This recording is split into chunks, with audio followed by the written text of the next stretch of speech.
Hold on. Turn the wigs around. What's up, everybody? Welcome to a very special edition of Couples Mentality. Mentality. Yes, I'm Shaun. This is my lovely girlfriend. Erin. Today, we're going to be doing a special segment, our classic movie reviews. What movie we doing, babe? We are dream girls. Boys will make you happy. Yeah. We are dream girls. Boys will always care. That's enough. Oh, okay. Good job. Dreamgirls came out in 2006. It was made on an $80 million budget, but grossed $155 million worldwide. It was based off the original play by the same name, Dreamgirls, made by Tom Ian, which opened back in December 20th, 1981, which starred Jennifer Holliday, Cheryl Lee Ralph, Loretta Devine. And as far as the men, we actually also had, let me go ahead to my notes because I couldn't pronounce everybody's name, honey. But we also had playing the roles for Curtis. His name was Ben Harney. Cleveland, it's probably Cleavant Derricks. You may also know him. He played in Different World as well as on Roseanne and Babatunde. Now, yeah, I tried. But you did a good job. But he played the daddy on Half and Half. Okay. Yeah. Okay. Dreamgirls was a commercial success. Mm-hmm. At the 79th Academy Awards, the film received a leading 8 nominations, winning Best Supporting Actress for Jennifer Hudson, Best Sound Mixing, and at the 64th Golden Globe Awards, it won 3 awards, including for the Best Motion Picture and Musical or Comedy. If you also do remember anything about the awards, Eddie Murphy, who played Jimmy. He was up for Best Supporting Lead Male, which he did not win. I recall him being very upset about that at the awards. Oh, that's when he was like walking away? Yeah, he got up and walked out when he didn't win. So, just some fun facts there about the movie. The movie is based on the Dreamgirls, which is played by Beyonce Knowles, who plays the character of Dina Jones. And then we have Jennifer Hudson, who plays the character of Effie White. And then we got, and I always mess this up, Anika Nani Rose, who played Laurel Robinson. And of course, later on in the movie, we have Sharon Leal, who went on to play Michelle Morris. We'll get to her a little later on in the movie. Included in the movie also is Jamie Foxx, who played Curtis Taylor Jr., as mentioned already, Eddie Murphy, who played James Jimmy Thunder Early, and then Keith Robinson, who played CeCe White. Also special appearances, well, Danny Glover was in the movie a good bit. So yeah, Danny Glover, who played Marty Madison, Jaleel White, and also the original Dream Girl, Loretta Devine, had their roles in this movie. Yes. So the movie starts out with Effie and Dina and Laurel. They're actually at a contest to sing with Jimmy Early. It starts off, of course, with other acts doing their parts and things like that. If you recall it, Beyonce, I don't want to call her Beyonce. Dina. Yes. We're going to stay in character since we got these wigs on, honey. Dina and the rest of the girls got there late. They were scheduled to go on second, but because Dina had to wait for her mom to fall asleep before she could leave, they wound up getting her late and almost didn't get to perform at all if it was up to Jaleel White's character, who didn't have a name. Luckily for them, Curtis, who was standing by, was around and was able to convince them to let Dina, Effie, and Laurel go on and perform. Of course, after performing, Well, what song did they perform? What song did they perform, baby? Move right out of my life. Move it out of my life. Yes, yes, and they killed it too. They really did. They killed it. It was You amazing. At that time, Effie was singing lead. With her powerful voice, of course. But while all that is going on, Jimmy Thunder Early was looking for new background singers. He had been messing around too much with his old ones, and they was over it. So probably started comparing notes in the dressing room. Yeah. And on top of that, he was married. So they was over it. They ditched him, and he didn't have nobody to sing back up. So of course, after the Dreamettes, as they were called, I think they were just Dream Girls. They were originally the Dreamettes. Excuse me. Yeah. I'm sorry. This is his first movie, his favorite movie, honey. So let me not interrupt or interject. Yeah, they were originally the Dreamettes. They were changed to the Dreams after Curtis broke them away from Jimmy. That's when they were changed to the Dreams. Remember, he said because they're women now, Dreamettes are for girls. Oh, excuse me. Oh, it's all good. You know what, baby? I'm sorry to interrupt. I just want to talk about the casting for a second. Okay. Let's talk about the casting. I just want to say, like, that was a smart move to put Eddie Murphy and Jamie Foxx together, and not only to put them together, but to put them in a semi-serious role. Yes. Right. It was they were able to show like their singing abilities as well as their acting abilities. And yeah, I do believe in my heart and soul, and I stand on business. You can call me the Statue of Liberty. Okay. Because Eddie should have won. Eddie should have won for that. He did an amazing job. He did do an amazing job. He did an amazing job. I think, as you pointed out when we were watching the movie, nobody even remembers who won that year. No one remembers who won, but we know who didn't win. And it was Eddie. And that's the most important part. And that says a lot. Yes. Eddie, you did that. You did a phenomenal job. Even with that jean jacket with the glitter on. Glitter is shining, baby. I just wanted to point that part out. And I think also just with Beyonce, Jennifer, and Anika, it really opened the doors for all of them, because wasn't that Jennifer's breakout role? Yes.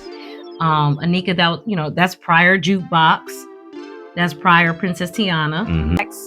So, speaking of casting though, Fantasia and Raven-Symoné actually also tried out for the role of Effie.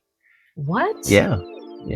So, ultimately it went to Jennifer Hudson, which was a great choice. But yeah, that is something that I recently found out, that Fantasia and Raven-Symoné were two people who went out for the role of Effie. Ultimately, like I said, it did go to who it should have went to, Jennifer Hudson. Also casting Effie's brother in the movie, Cece, who was the songwriter. He was played by Keith Robinson, but that role was originally supposed to be for Usher, actually. Yeah, and Usher turned it down due to scheduling conflicts. They also offered it to Andre 3000, who also wasn't able to do it. And then apparently it was also offered to Omarion, who also wasn't able to do it. So it did wind up going to Mr. Robinson to play Cece. But once again, there were no mistakes made in Dreamgirls. I think the casting was really, really phenomenal. It was phenomenal casting. Okay, so where we leave off in the movie. Okay, so yes, so like I stated, basically Effie, Dina, and Laurel, they had just got done doing their set when they were approached to do the background singing for Mr. Jimmy Early. Originally Jimmy was against it because he only worked with 2 girls, but once he seen all 3 girls, he decided that was gonna work, especially once he seen Laurel. Didn't take much convincing to get him to sing behind them, and of course Curtis stepped in and also made it work. As we discussed when we were watching the movie, at the beginning, I didn't really understand why Curtis was needed. Once again, Marty was already a manager. He was already doing the managing roles. and then Cece was already writing the songs. Jimmy Early already had a record deal, so he was the Dame Dash. Yeah. Or the Diddy or the Suge.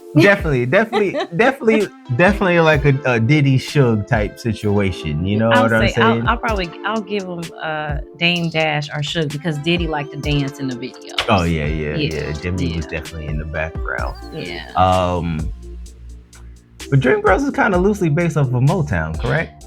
It was based off of a couple of girl groups, but it was.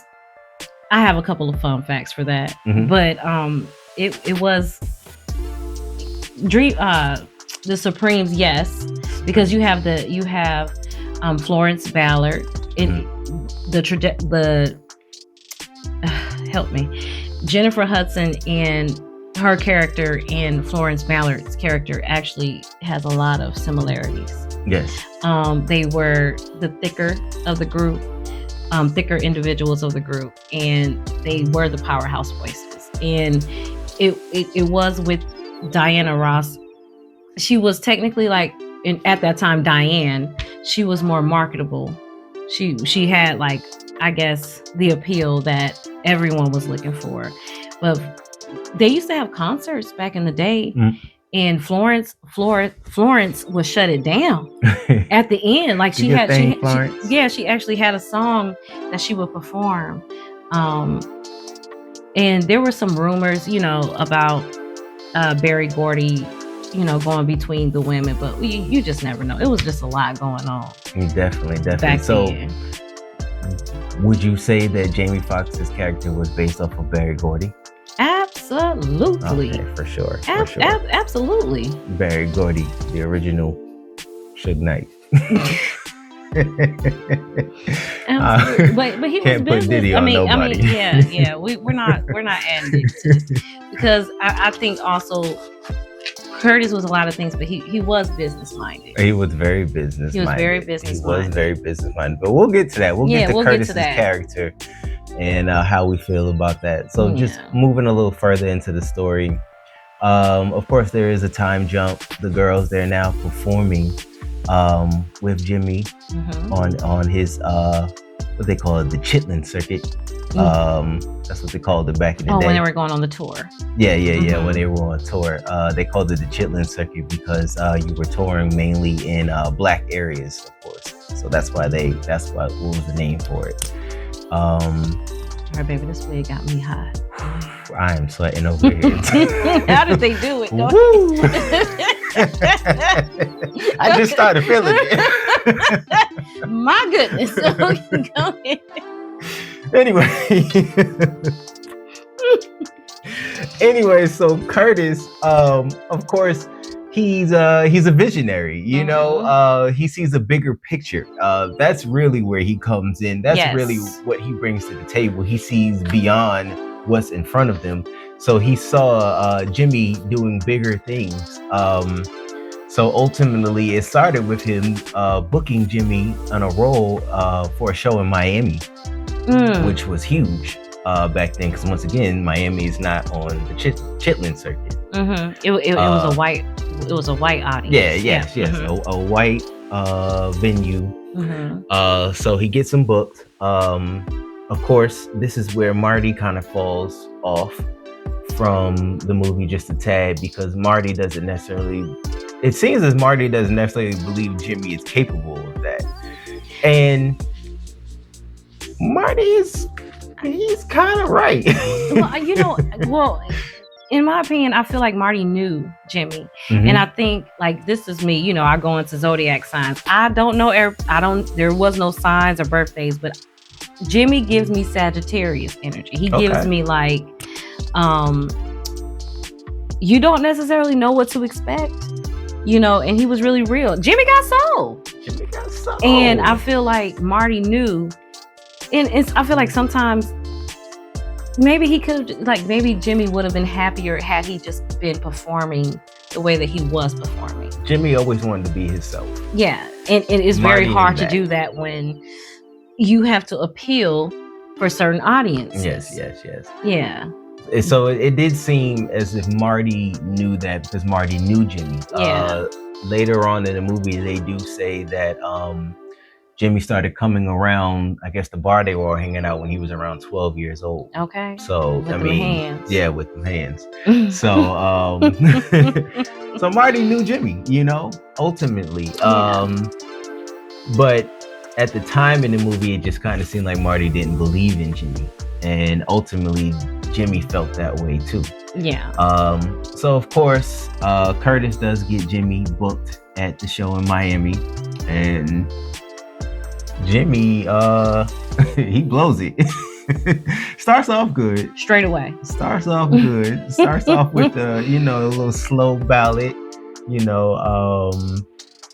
and then he just gets a little bit too intense, and you just see them people in the audience. You see their whole demeanor. The spirit of twerk came upon him. Yes, yes.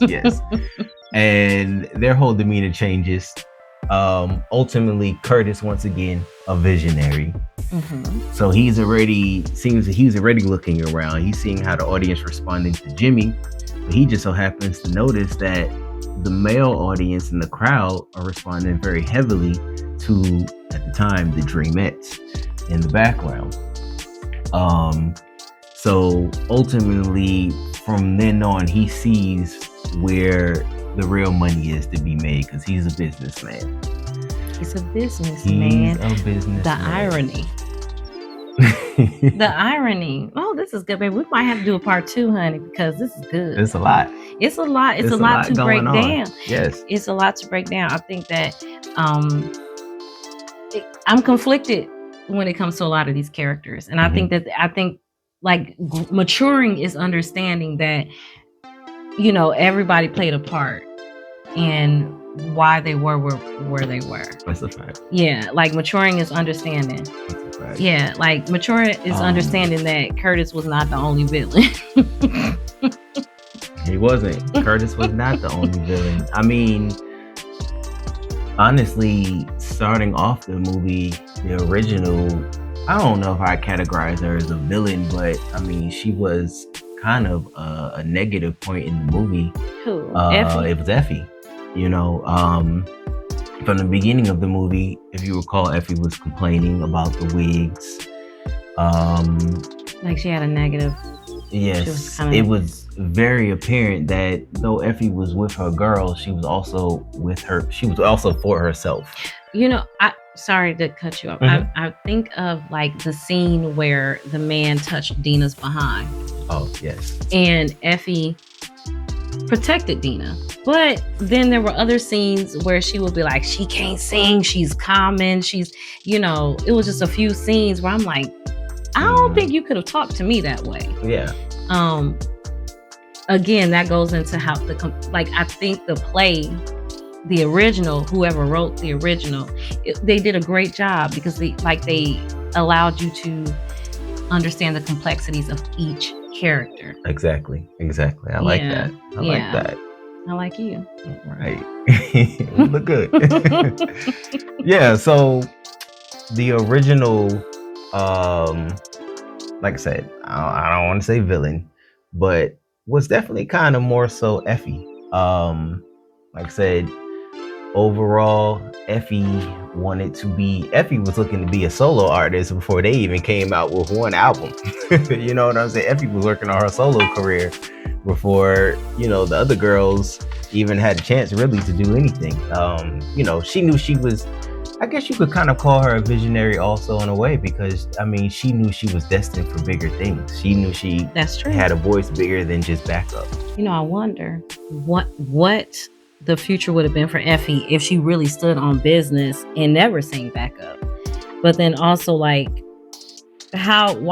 was she too good to sing backup? When you think of in reality, your backup singers, you have Luther Vandross. He used to sing backup for Dionne Ward, and Mariah Carey. And Mariah Carey used to sing backup for Brenda K. Starr, and she remade the song "I Still Believe." That was originally Brenda K. Starr's song. So I think Effie, in real life, Effie was the main star. Honestly, in my opinion, I think it was really her having to choose. Like, she had to grow. Yes. I would say, without knowing too much of their original background, if it seems like a character like Effie with the type of voice she had was definitely somebody who had been told their whole life. They were too much. Not too much that they could sing. You know, probably told her whole life that she was probably put on this earth to sing. When you have a voice like that, you know. So I'm quite sure that definitely played a factor in her mindset that she was the main character. I mean, even the girls originally, they were perfectly fine being behind. Yeah, and her brother was a songwriter. So it was like automatically like they were like, oh, no, I'm cool singing backup. I know I'm the singer. Yeah. They were perfectly fine with that. That's true. So I guess it was an adjustment for Effie that she couldn't really get around. And even when she did kind of get around it, you know, by that time she was messing around with Curtis. them girls were fast. Can we talk about that? Yes. Where was everybody's mothers? Well, in Dina's mother's defense, Dina wasn't with it. Initially, yes. I think initially. I think Dina was groomed, most certainly. Like, can we talk about it? Can we talk about Laurel, honey? Laurel was a city girl. She was a city girl, because why were you going back to the bus all up in Jimmy's face? And it's just like, aren't you married? Well, you need to get your hands off me. Well, girl, make your mind. He put that grown man swag on her. You know, she was just a young girl. I know, she was like 18. I'm a woman now. That's what she said. That's a fact. You know, they never really mentioned their ages. Of course, we are assuming they were 18, but I think they were teenagers. Like, I think. Okay, because Beyonce had to wait for her mama to go to sleep before she could leave the house. Well, remember, I think that they said, I believe when Curtis came in to initially break Effie's heart to say Dina's going to sing lead, I believe that she said, I'm 18, I'm a woman now. Right. Yeah. Well, good. Yeah. That helps. He said, I don't want no underage. Yeah, no, definitely. So yeah, definitely a little fast for Effie and Laurel. Like I said, Dina, she was kind of the one, I don't know about all of that, you know, in my best Beyonce voice. I think that she should have married Cece. I think that she should have had a relationship with Cece and left everybody alone. They would have been cute together. Listen, he could have wrote her the best song. I mean, he did write her the best song ultimately in the movie, but I mean, it could have just been them, and that would have been dope. Maybe somewhere in another timeline they were together. Yeah, exactly. Yeah. So once again, now Curtis has noticed that it is actually the Dream Girls, the Dreamettes, who are getting all the attention from the crowd that he's trying to appeal to. He's trying to cross over. You know, he's not trying to do this small stuff. He's trying to do it big. He got big dreams. And that's when he does, as we mentioned already, he goes backstage. He tells them that he's breaking them off from Jimmy. He's sending Jimmy back on tour, and they're going to stay there in Miami and work on their show. The part we laughed at last night when Laurel automatically goes off, because Laurel thinks, you just want to break us up, girl. Laurel thought they were trying to break her away from Jimmy. She was in love. He hit a spot, honey, and she was not. She was in love, man. And but of course Curtis does break the news, like, no, like, I'm trying to turn y'all into y'all own group. And that's ultimately when he makes them aware that they're now going to be called the Dreams, because the Dreamettes are for kids, and you know, they're young women now, pretty much what he says. And it's up from there, man. I mean, the movie they take off from there. The movie doesn't cover like their beginning, like it just automatically takes off. Oh, of course, how could I leave this off? He makes it known that Dina will be the lead singer of the group. Of course, as we just discussed, Effie did not like that, as Effie was also messing around with Curtis at the time.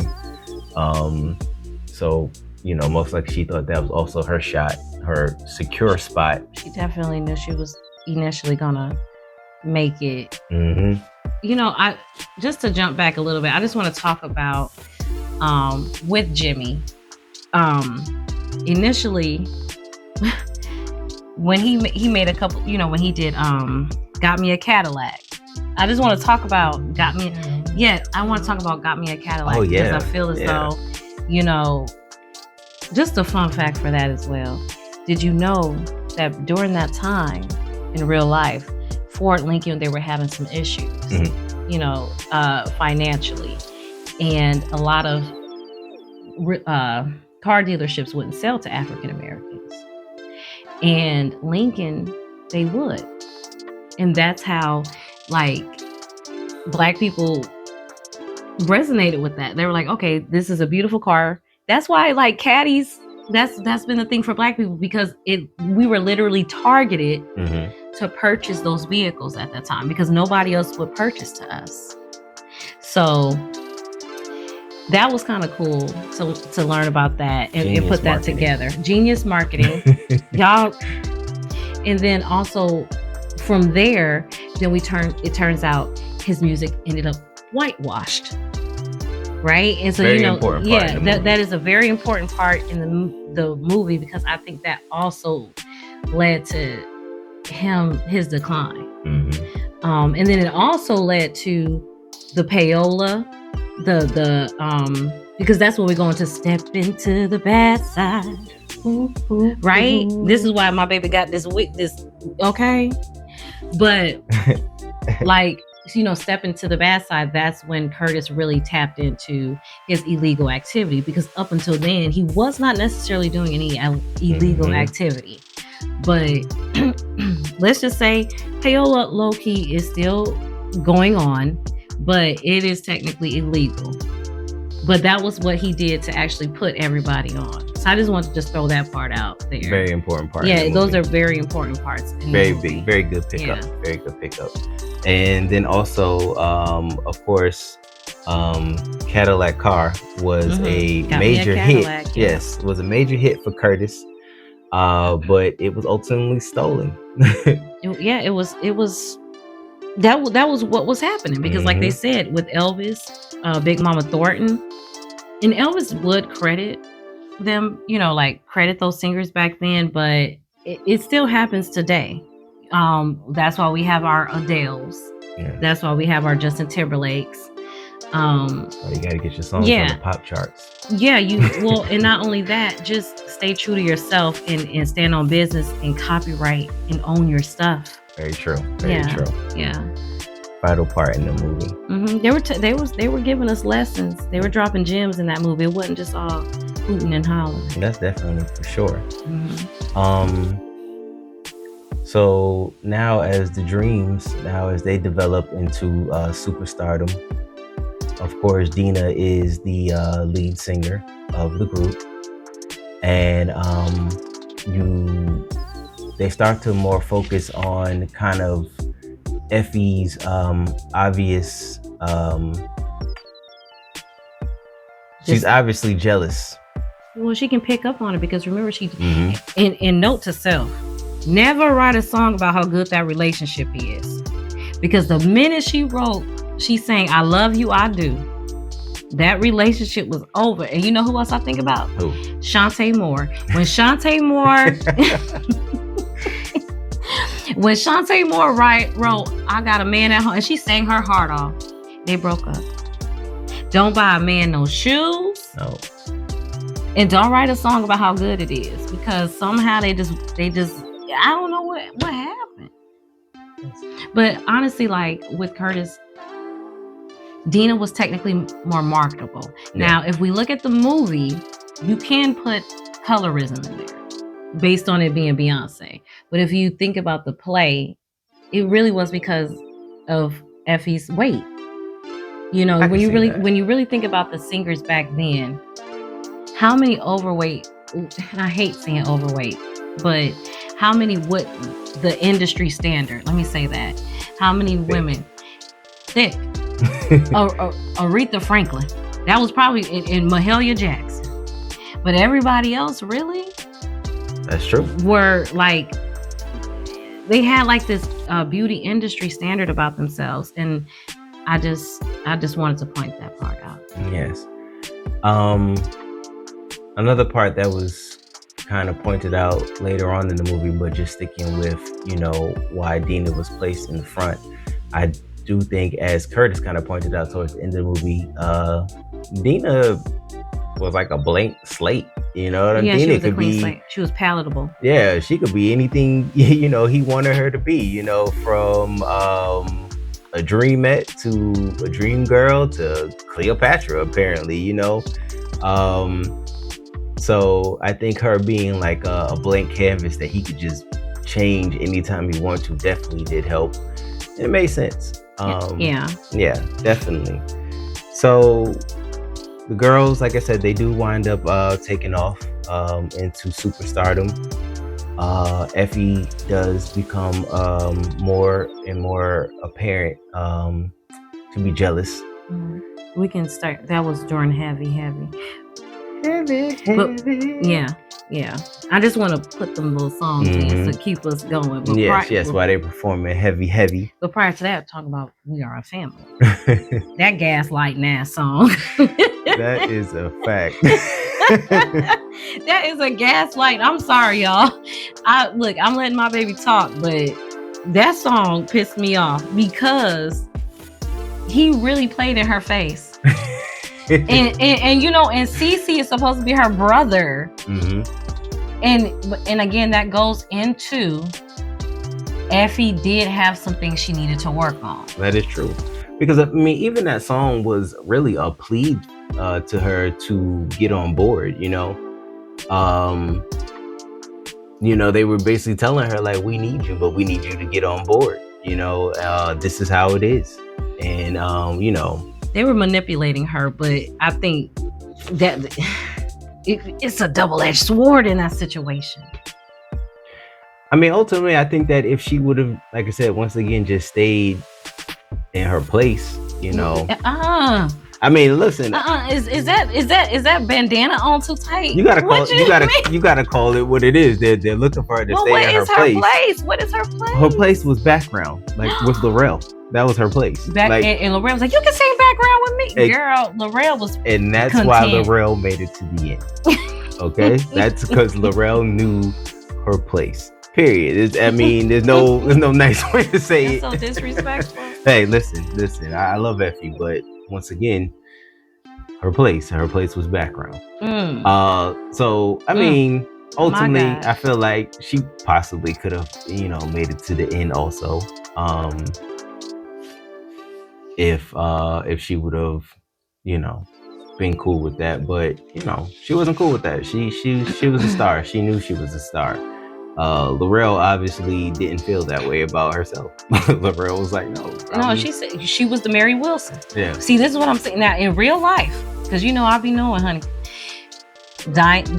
Mary Wilson even wrote a book, and she said she was content, honey, because she was like, I just want to be background. She just wanted to get her check, and she wants to go home. Bro, listen, like she just, she really did. She really did. Let me ask you this: when did, just watching the movie, when did you pick up on that there was some dibbling and dabbling between Curtis and Dina? When did you feel the shift?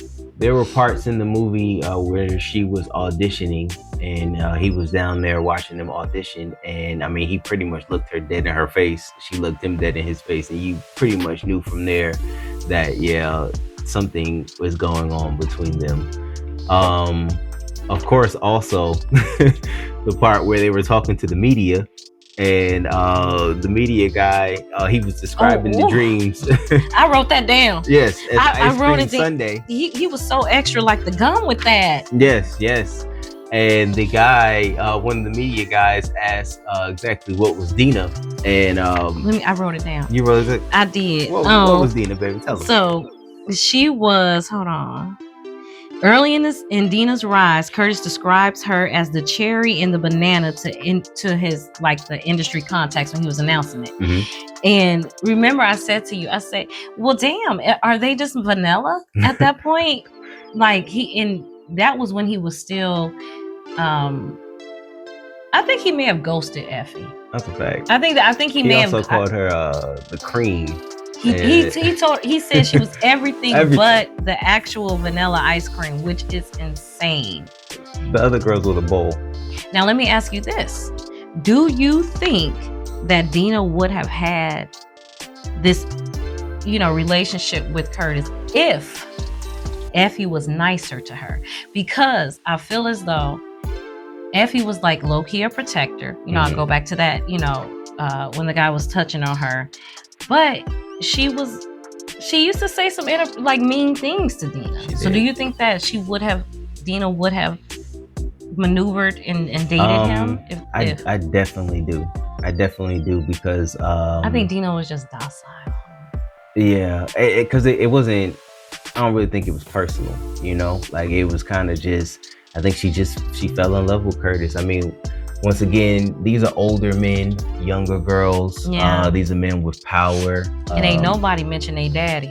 Exactly. It wasn't a daddy in sight. It was. We ain't heard nothing about no daddies. Yeah. So like I said, I mean, Curtis ultimately most likely would have won her over either way. Yeah.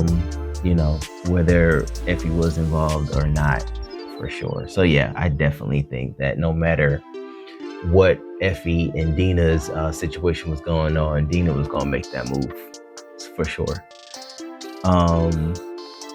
Yeah. So as we mentioned, like I said, after the song Heavy and that she was singing heavy on that. She was singing heavy on the song. She wound up storming off.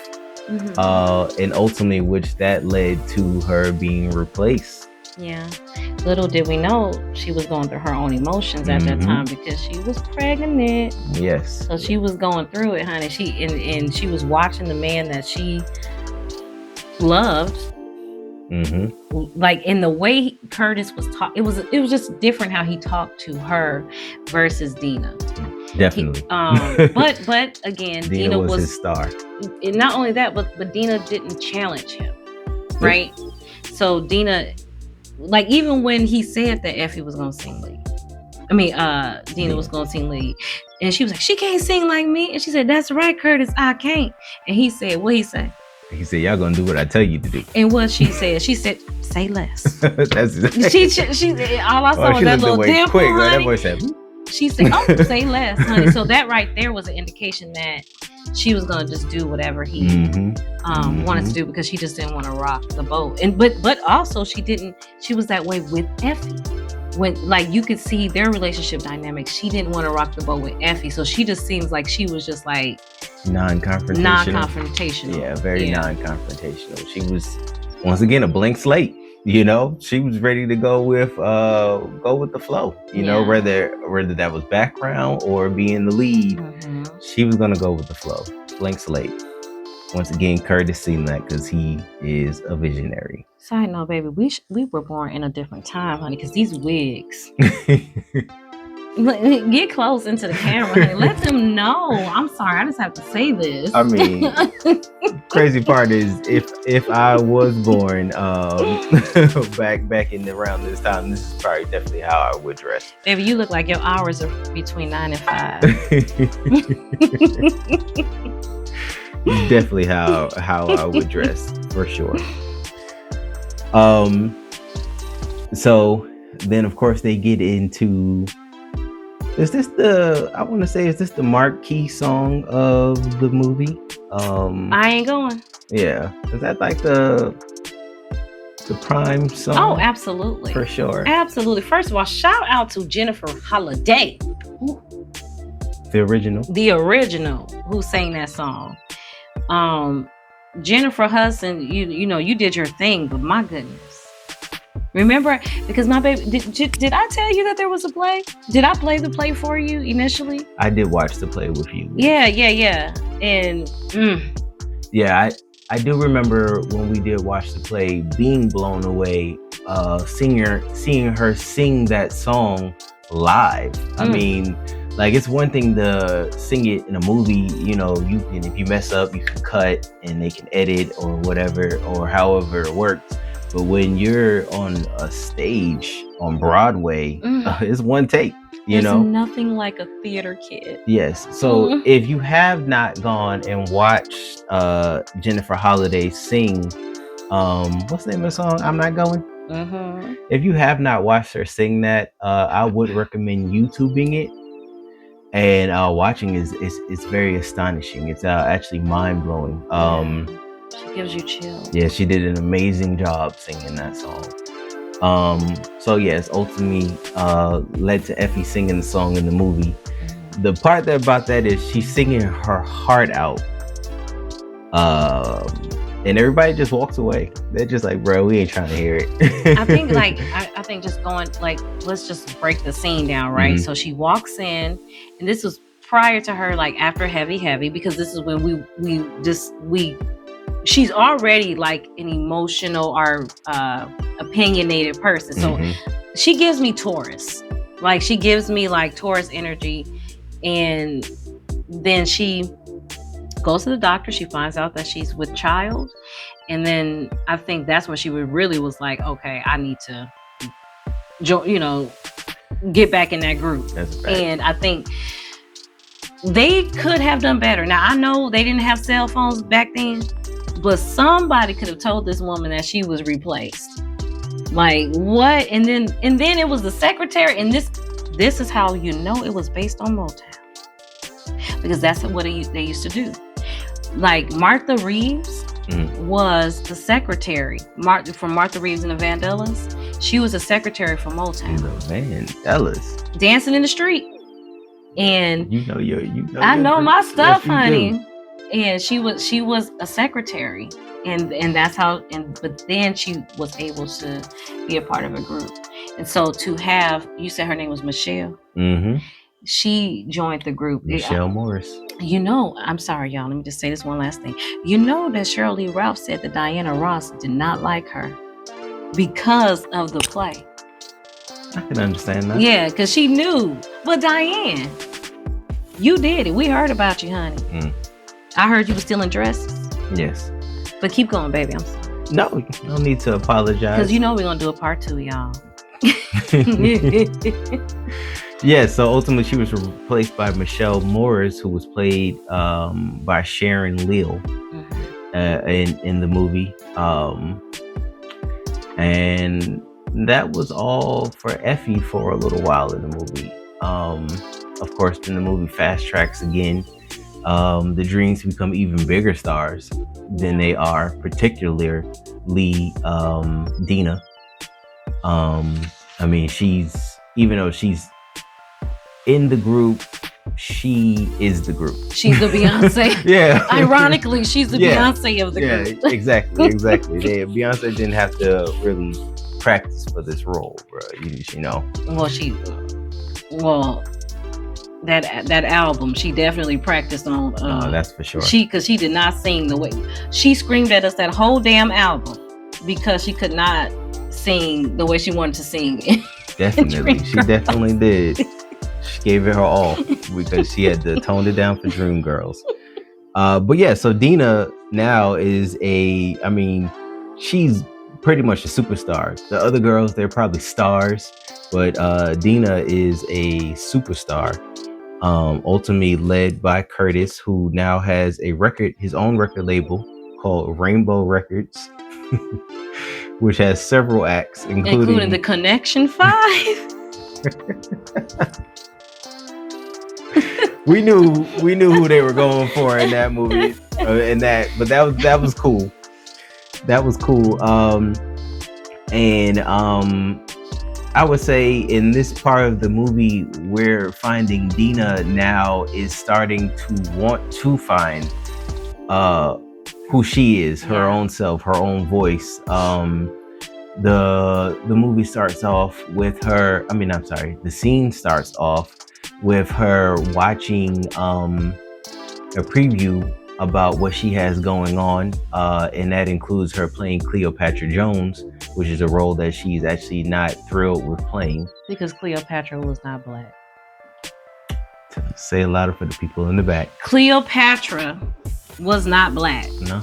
They were colonizers who came to Egypt and took it over. I don't know. I don't remember if she was from Mesopotamia or Greece. I don't know where that child was from, but she was not. I want to say I heard Greece, but Hmm? I want to say I heard Greece. With Yeah. Cleopatra. Yeah. So ultimately, Dina didn't want to do that because once again, she's over being told. She's starting to be over being told what to do. She's wanting to find her own self. So she's doing certain things like she's trying to star in her own movie. Something about being a trucker or something like that, or yeah, it was giving her. Well, all I know or was traveling. It was she was. I forgot she was about that life though. Yeah, she was about that life. She was about that life. Yes. Yeah. Because she was from Detroit. And then also now, let's see, Effie comes back in the picture. Well, I do want to just talk about Jimmy for a little bit. Okay, Jimmy. Before we go into part 2, because we already at 45 minutes. But Shaun. Remember that was around that time. First, that's my baby first. I never knew what he was singing randomly. Like, we've been together almost 3 years. It'll be 3 years September 2nd. And he would just be like, Shaun. Yeah. And I'm like, what? It's take some time. So I didn't know where it was coming from because the notes wasn't noting. I'm just joking, baby doll. You sing amazing. And when we were watching Dreamgirls, and I was like, oh my gosh, that's what it was from. So basically, let's talk about Jimmy for a second. Okay. Let's go back to Jimmy because they wrote that song. And during that time, it was the Vietnam War. And my father actually fought in that war. And I do know that there were a lot of songs that were being out during that time, especially in Motown. Ball of Confusion by the Temptations, Stone Love by the Supremes, not Diana Ross. She was already doing her own thing by that time. I think Cindy Birdsong was a part of the group at that time. So it was a lot of political songs that were happening around that time. So it's going back to the movie with Cece and Jimmy making that song, it should have just been released. This is where we're seeing that Curtis wasn't ish. Like, he always wasn't ish, but like he just was not thinking about anything but the money because people were fighting in wars, an unnecessary war at that time. A lot of people felt that the war was unnecessary. If it don't make dollars, it don't make sense. And that's all he was on. That is what Curtis was on, and that poor Jimmy. That man's throat chakra was just all out of alignment. And that's why he was doing coke and stuff like that, because he was just like, I can't even be myself. Like, I can't even write about that. Listen, Rainbow Records, they do a shot of the building during the movie. If you remember, that building, it was 2 buildings actually, and it was huge. Curtis had bills to pay. Curtis said he didn't have time for no inspiration. If it was not about to be a hit, he was not putting it out. Curtis had bills to pay. It could have been on the B side. Like, it could have been on the B side. I agree with you. Like, I love the song. Right. I know you do, huh? Because that's like, it's a good song. And fun fact, that song was actually written into the movie. So it was not originally a part of the play.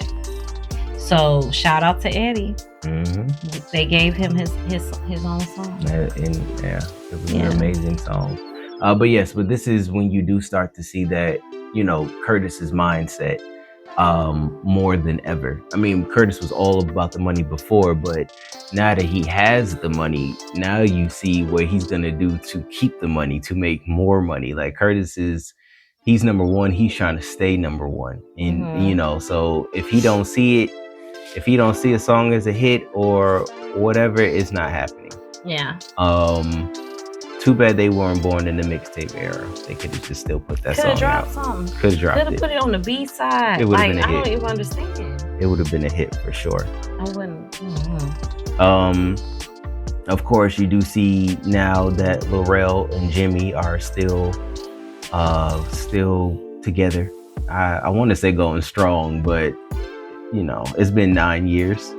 9 long Doing years. side, it was side relationships wrong. That's crazy. Yes. Technically, right now they'd be side married. chick years.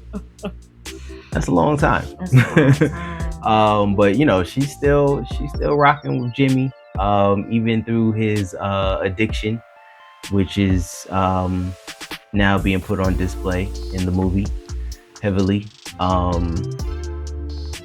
So ultimately, you know, their relationship is still going on, surprisingly, I guess. And then of course, I mean, if we're touching on all the characters except for Dina, I guess we could touch back on Dina. Effie, she is now living. She doesn't have a job. I think she probably on like Section 8. Yeah, she was applying for welfare, I believe. Because the scene does start off with them asking, well, won't you ask the child's father, because she has a daughter. Dang, I wish I could remember her daughter's name. Magic. Thank you. You know, I'll be knowing the names. You be knowing them names. Ultimately, she has a daughter, Magic, who's 9. And you know, and Effie makes it known to the worker that Magic don't have no father. It's pretty much what she says. She better than me. Yes. That man had bank. I would have been like, this is his name. Find him. He probably on stage right now. Child support. Well, I mean, my goodness. Listen, he had it. But it also goes back to Effie. Effie was very stubborn. That's why I said she gives Taurus. And I have a Taurus moon, so please do not be offended. But she definitely gives like that stubborn energy. Like, I'm not asking anybody for anything. I got it. But she learned. You know, she learned to She did. Yeah. She did. She was changing. All right, baby.